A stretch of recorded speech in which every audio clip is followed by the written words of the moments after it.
Vamos entregar essa direção espiritual de hoje, cada palavra que aqui será dita e o coração de todos que vão ouvir a Nossa Senhora. Ave Maria, cheia de graça, o Senhor é convosco. Bendita sois vós entre as mulheres, bendito é o fruto do vosso ventre, Jesus. Santa Maria, Mãe de Deus, rogai por nós, pecadores, agora e na hora de nossa morte. Amém.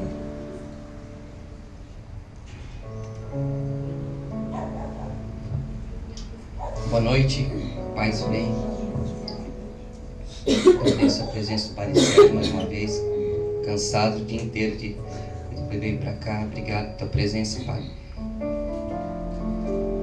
Quero registrar um momento para mim hoje muito feliz, né, de ver o seu Valdemar servindo. Nunca tinha visto o senhor servindo, né? Quanto isso representa para mim, né? Quanta alegria me dá te ver aqui, né? Eu trouxe hoje para a gente meditar sobre uma passagem do livro do Êxodo e para a gente refletir isso não só durante essa semana, mas durante toda a nossa caminhada, durante toda a nossa vida. Eu vou ler, vocês prestam bastante atenção. Amaleque veio atacar Israel em Rafidim.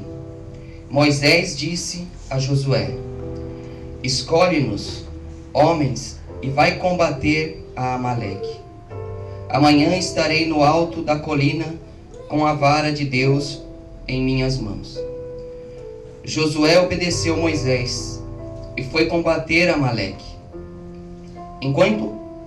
Enquanto Moisés, Arão e Hur subiam ao alto da colina, e quando Moisés tinha a mão levantada, Israel vencia. Mas logo que Moisés se cansava e abaixava a mão, Amaleque triunfava.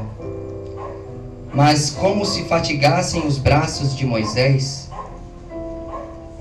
puseram-lhe uma pedra por baixo e ele se assentou nela, enquanto Arão e Hur lhe sustentavam as mãos, um de cada lado.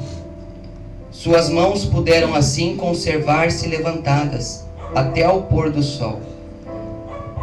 E assim Josué derrotou Amaleque e seu povo ao fio da espada.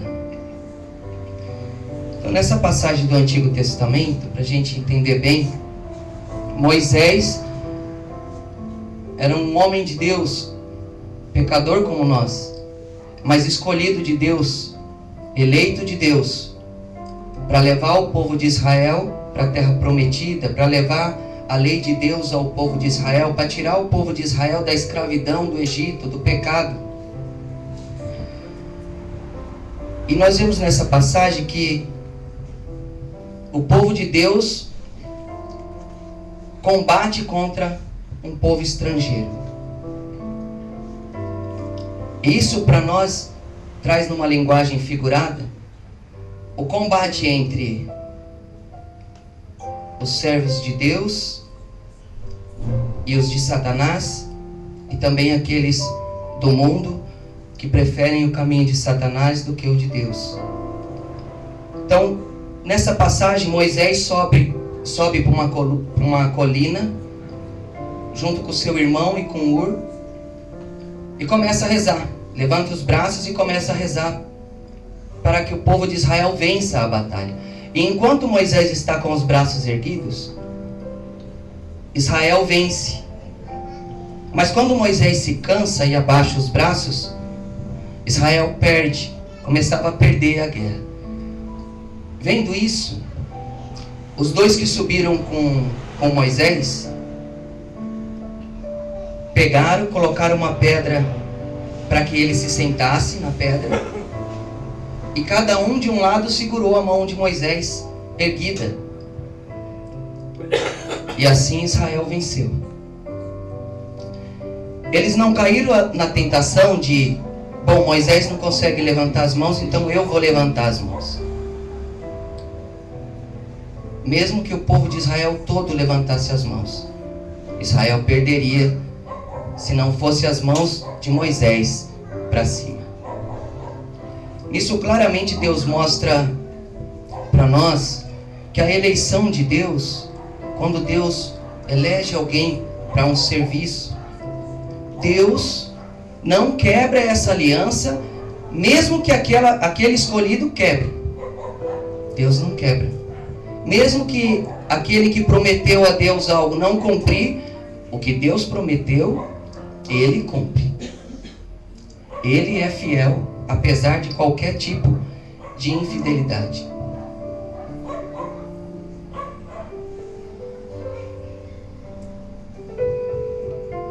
Olhando hoje na nossa sociedade, existe a cultura do descartável.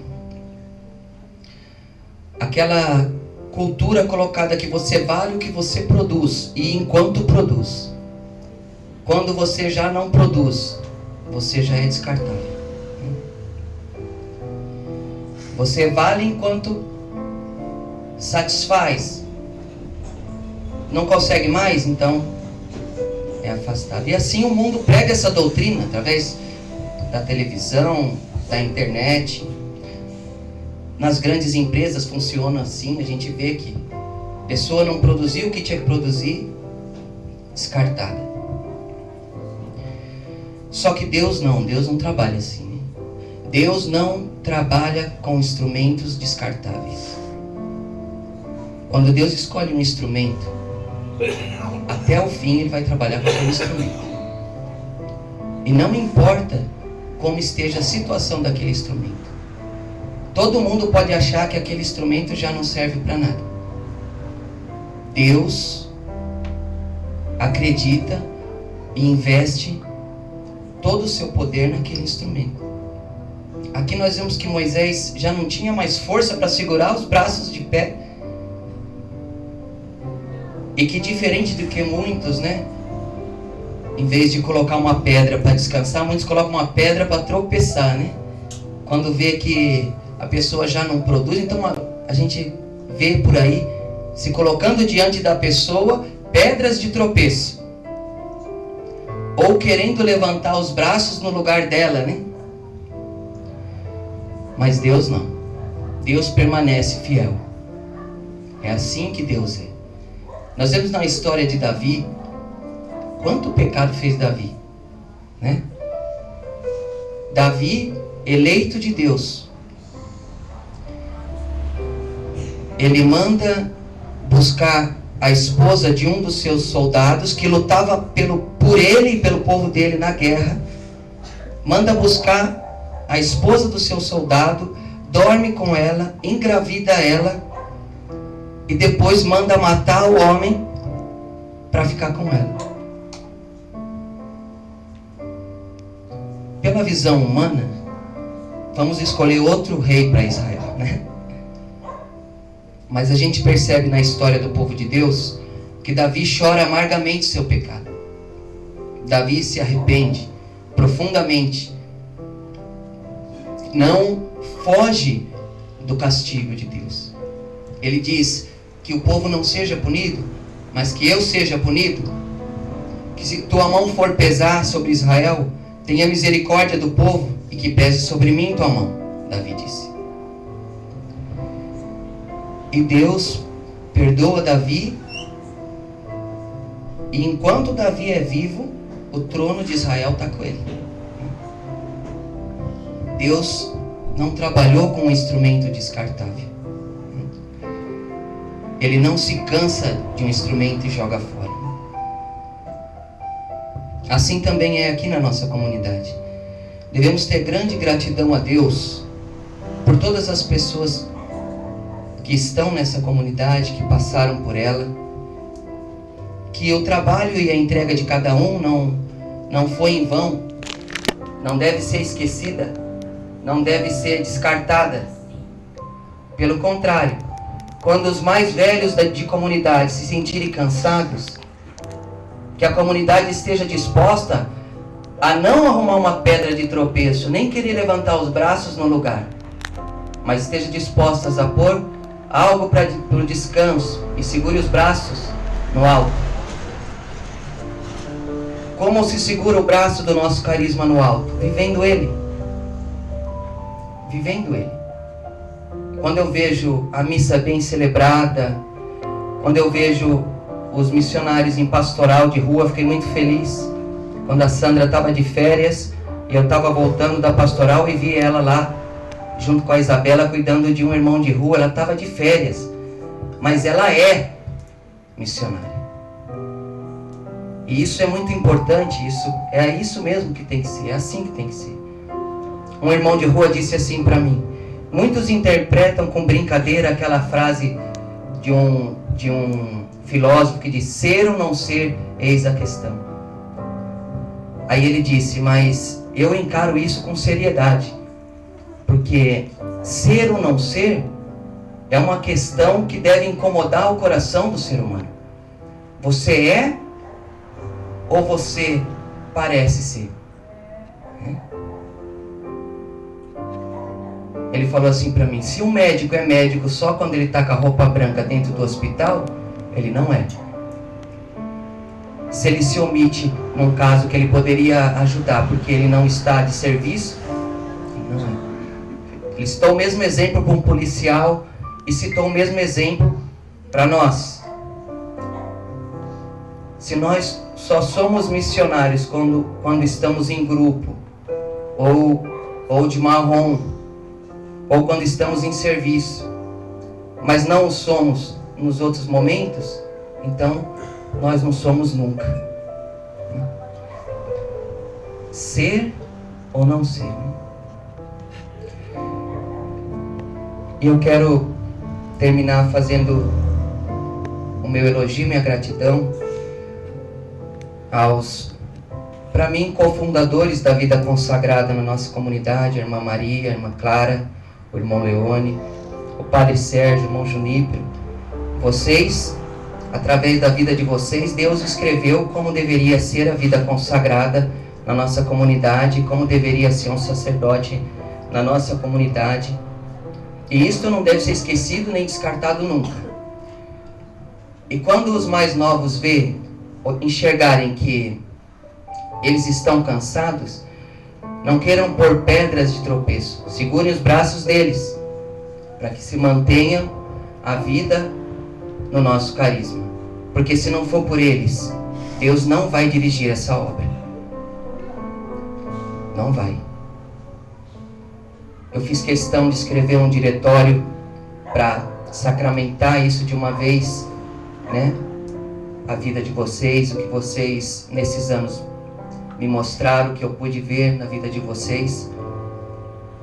E fiz um para o senhor também, acho que o André, o irmão Agostinho, vai dar para o senhor, para que isso se perpetue. E fiz questão de colocar uma bênção no final para aqueles que viverem aquilo, e coloquei sobre o juízo de Deus aqueles que quiserem mudar aquilo.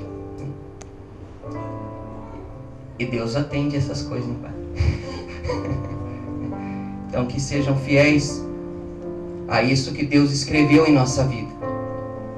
Não tratem a comunidade daqui a alguns anos e nem caiam na tentação de dizer: isso era antigamente.